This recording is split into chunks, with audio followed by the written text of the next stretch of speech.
Le réveil, c'est maintenant, c'est le thème, n'est-ce pas? J'aimerais vous inviter à prendre avec moi Ecclésiaste chapitre 1, versets 9 à 11. Ce qui a été, c'est ce qui sera. Et ce qui s'est fait, c'est ce qui se fera. Il n'y a rien de nouveau sous le soleil. Merci, je vais aller doucement. Je veux commencer ce message par donner la définition d'un réveil spirituel. Un réveil spirituel, ce n'est pas un nouvel évangile ou de nouvelles manifestations de Dieu, ou un nouveau message, ou un nouveau mouvement, ou de nouveaux programmes que le Seigneur envoie dans une nation ou dans une église. Bien au contraire, à travers cette parole de l'Ecclésiaste, Ecclésiaste qui dans l'hébreu veut dire le prédicateur, l'Ecclésiaste nous dit que ce qui s'est fait, c'est ce qui se fera, et qu'il n'y a rien de nouveau sous le soleil. En d'autres termes, si on veut savoir ce qui se fera, il faut qu'on étudie ce qui s'est fait. Le réveil spirituel, ce n'est pas de nouvelles manifestations de Dieu. Non, au contraire, ce sont des anciennes manifestations de Dieu qui viennent dans une nouvelle génération. Le réveil spirituel, c'est des anciennes manifestations de la présence et de la puissance de Dieu qui avaient disparu, qu'on ne voyait plus, et que Dieu ramène dans une génération. Donc tout ce que nous sommes en train de vivre, qui se passe à la surface des nations et qui va se passer, c'est ce qui s'est fait, qui se fera. Il n'y a rien de nouveau sous le soleil. Et l'Ecclésiaste maintenant dit quelque chose d'encore plus profond. Dans la suite, lisons au verset 10. Il dit: S'il y a une chose dont on dise, vois ceci, c'est nouveau. Cette chose existait déjà dans les siècles qui nous ont précédés.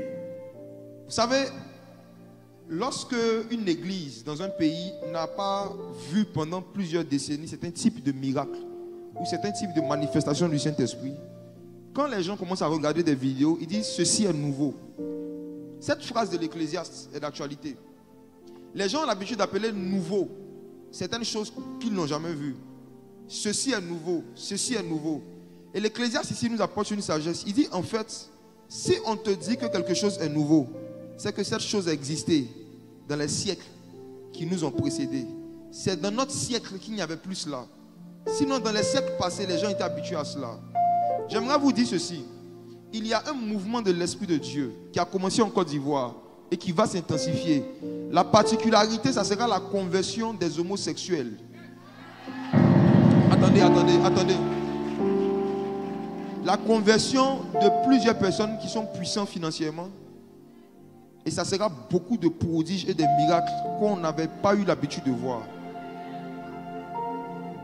Lorsque vous allez commencer à voir de plus en plus ces choses régulièrement dans différentes églises, ne dites pas que ceci est nouveau. Ce sont des manifestations de l'Esprit, des mouvements de Dieu qui ont existé dans les siècles qui nous ont précédés. Donc c'est quoi un réveil spirituel? Un réveil spirituel, c'est lorsque le Saint-Esprit décide de prendre des choses qui existaient dans les siècles qui nous ont précédés et de ramener ça dans notre siècle. On parle de réveil seulement de quelque chose qui existe et qui est vivant. Si on dit réveil, ça veut dire qu'il y a sommeil. Si on dit sommeil, ça veut dire qu'il y a l'existence. Donc il y a certaines manifestations de l'onction qui sont comme endormies. Et Dieu veut réveiller ça dans notre génération.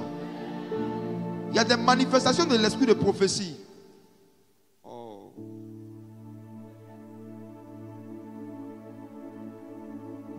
Il y a certaines manifestations de l'esprit de prophétie et du don de parole de connaissance qui ont comme disparu de l'église de Côte d'Ivoire pendant plusieurs années. C'était devenu rare.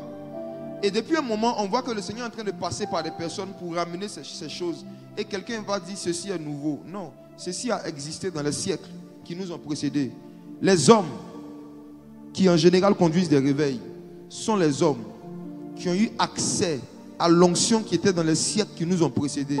Ce sont des personnes qui se sont évertuées à chercher ce qui est ancien, ce qui est antique. Et ramener ça maintenant dans ce siècle. Si on vous dit ceci est nouveau, n'oubliez pas, ça existait dans les siècles qui nous ont précédés.